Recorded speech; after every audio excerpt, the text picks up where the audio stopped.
There's something about retro motorcycles that I really like. That old school charm, the simplicity in design and the straightforward mechanics. The classic 350 has been ruling that roster since a long time now. But joining that list recently were the motorcycles from Jawa. Today, well, Benelli wants a piece of that pie.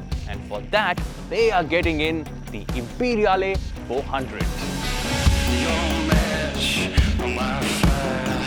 Before I jump on and tell you how it rides, let's take a closer look at the Imperiale 400. Well, you've got a round headlamp with old school indicators, a twin pod instrument cluster with a very basic fuel tank design. You've also got split seats, and to finish things off, you've got a very familiar looking exhaust. I've seen this style somewhere. I wonder where. But you know what? What's not to wonder is the fact that the overall quality of the parts has gone up, especially the switch gear.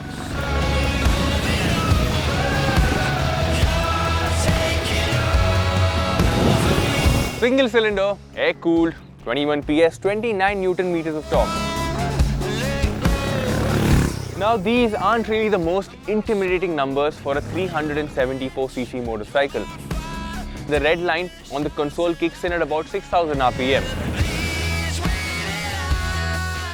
It's not a tractable motor, so if you find yourself at lower speeds in a higher gear, it will lug around before coming into full character.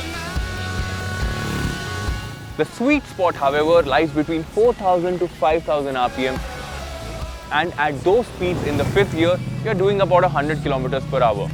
You know what? There are hardly any vibrations at those speeds. I mean, there are some on the handlebars, but you will feel nothing on the foot pegs because of this thick padded rubber. This is a 5-speed gearbox. It's clunky, and oddly enough, the gear lever as well is long, and you will find yourself in an uncomfortable situation when you're shifting through the gears.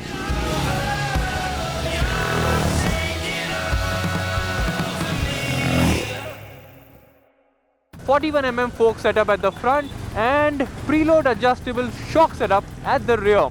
Now the receding rains here in Pune have kind of brought back the bad roads again, but the front behaves so well on these bad roads. I still feel the rear is a bit firm to my liking, but I think that can be changed through the preload setting. I'm super happy to report that the rear is not even bottomed out once in spite of my 84 kilo frame. But there's a good chance it will happen if the shock gets too soft. And now I understand why Benelli's kept this OEM setup. I would say a job well done. The ground clearance as well is 165mm as opposed to the 135mm ground clearance on the Royal Enfield Classic 350. The real problem lies if you enter a patch of bad roads too hot and you expect your belly to scrape. But what ends up scraping really is the main stand. That's a first for me.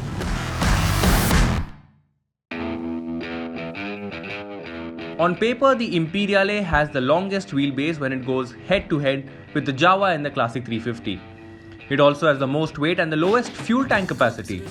But that never gets in the way the Imperiale handles. It feels agile, goes into corners nicely, but the one thing that put me back on confidence were the tires in the wet.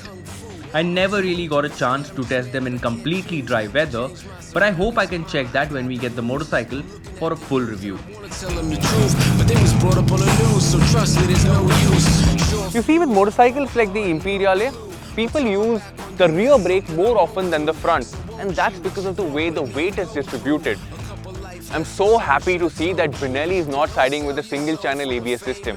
Instead, the Imperiale 400 gets a dual channel setup with a disc at the rear and a disc at the front. For me, braking on a motorcycle just serves one purpose, and that's to make it stop. And the Imperiale really does. Also, during the ride, I kind of figured out that the brakes had the tendency to jam every time I went over a bump, which is not a good thing. But it's an old school ABS system, and so is the overall vibe of the motorcycle. It's retro, you see. Finally, let's talk about that rupees 1.69 lakh price tag and where the Imperiale 400 really sits. If you're looking at performance and modernity, the Gixxer SF250 is right there. But if retro is your taste, the base variant of the Classic 350 starts at rupees 1.35 lakh. And the more expensive Jawa also is 5,000 rupees cheaper than this motorcycle. So does this really make sense? Well, I like a bit of performance and agility, and that's why I feel the Jawa is the right motorcycle for me. But that's me.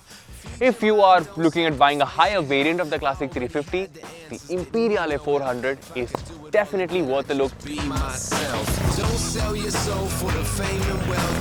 If this video reaches 10,000 likes in the next 24 hours, I promise we will get a mega comparo done.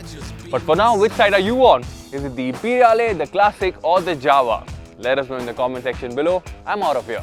My name is Lauren Painter and I will see you later.